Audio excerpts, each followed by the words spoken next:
concernant la question du TPS, le premier mot, le premier vocable de cette expression, c'est un statut temporaire. Ce n'est pas un statut définitif.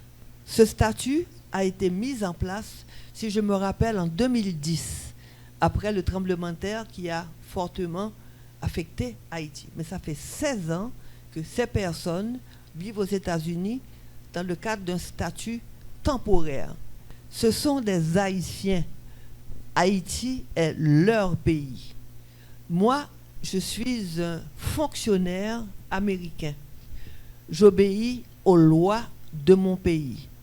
Et quand un exécutif, le président d'un pays, quel qu'il soit, celui-ci, l'avant-dernier, l'avant-avant-dernier ou le prochain, prend une décision qui a force de loi, en tant que fonctionnaire, plus particulièrement obéissant au règlement du département d'État des Américains, ça veut dire notre ministère des Affaires étrangères, nous avons l'obligation de respecter et de mettre en vigueur ces décisions prises légalement dans notre pays. Je vous signale que pour les questions de précaution ou de conseil aux personnes de ne pas venir en Haïti, ce sont des recommandations ou des directives qui concernent les Américains.